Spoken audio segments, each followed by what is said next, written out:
Merhaba. Bugün eser içerisinde Robert'in Maria'ya tavşanlı şekilde hitap etmesinin arkasındaki sembolik anlam hakkında konuşmak istiyorum. Fakat buna geçmeden önce tavşan sembolünün tarih içerisindeki ve insanlığın ortak bilinçaltındaki anlamıyla alakalı biraz konuşacağım. Tavşan sembolü tarihte karşımıza ilk defa bundan 3000 sene önce Mezopotamya'daki antik kültürlerde çıkıyor. Burada tavşan ölümün ve yeniden doğumun bir sembolü olarak kullanılıyor. Bu tarihlerde pagan olan ve bahar aylarının doğanın bir diriliş ayı olarak gören Roma uygarlıkları ise Mezopotamya ile temasları sırasında bu tavşan sembolüne sahip çıkıyorlar ve kendi kültürlerine monte ediyorlar. Bildiğimiz gibi Roma İmparatorluğu Hristiyanlığı resmi devlet dini olarak kabul eden ilk devlettir. Ve Hristiyanlığa geçişle beraber de bu tavşan sembolü kullanılmaya devam ediyor. Bugün baktığımız zaman ilk dönem Hristiyanların mezar taşlarının üzerinde tavşan sembolünü görebiliriz. Yani bugün Hristiyan kültüründe baktığımızda tavşan sembolünün nereden geldiğine baktığımızda Mezopotamya'daki antik kültürlerle Roma'daki pagan inancının yani bahar aylarında doğanın yeniden dirilme inancının birleşimi olduğunu görüyoruz.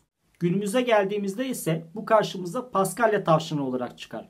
Paskalya bayramı Hristiyanlıkta Nisan ayında kutlanan ve Hz. İsa'nın öldükten sonra dirildiği 3. günü temsil eden bir bayramdır. Yani Paskalya tavşanı da bu anlattıklarımıza paralel olarak Hz. İsa'nın doğup tekrar dirilişini sembolize eder. Nisan ayının 15'inden sonraki ilk dolunayda kutlanır. Yani esas olarak ay takvimine göre tarihi hesaplanır. Bundan dolayıdır ki Doğu ve Batı'da farklı tarihlerde kutlanmaktadır. Esere dönecek olursak, eserin nesnel zamanı her ne kadar Mayıs ayının son günleri olarak tarif edilse de Pilar ve Robert'in Sordo dönüşü yaptığı konuşmada veya faşist askerlerin kulübede yemek yaparken kendi aralarında yaptığı konuşmada zamanın ay takvimine göre Nisan ayı olduğunu görmekteyiz. Yani bu zamanla sembolize edilen şey zamanın aslında yeniden doğuş zamanı olduğudur. Maria'ya tavşanım şeklinde hitap eden Robert, eserin hemen başında Goz'la yaptığı konuşmada hayatında kadınlara bir yer ayıramayacağından bahseder. Fakat Maria ile olan ilk karşılaşmasında Maria'ya aşık olur ve kısa zaman içerisinde Maria, Robert'in hayat planları ve hayalleri içerisinde önemli bir yer işgal etmeye başlar. Maria ile Robert arasında olan bu aşkın hızıyla tavşanın normal hayattaki hareket edebilme hızı, potansiyel arasında bir bağlantı kurabiliyor olsak da tavşan sembolünün eserdeki asıl sembolik anlamı Robert'in ölmek üzereyken Maria ile yaptığı konuşmada karşımıza çıkar. Kendisiyle beraber kalmak isteyen Maria'ya gitmesini, ancak Maria yaşarsa Robert'in ruhunun da onda yaşayacağını ve ölümsüzleşeceğini söyler.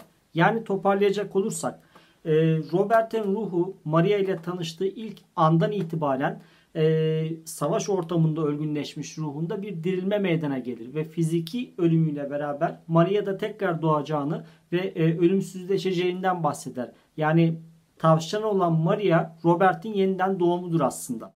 Şimdilik bu kadar. Dinlediğiniz için teşekkür ederim. Tekrar görüşmek üzere. Hoşça kalın.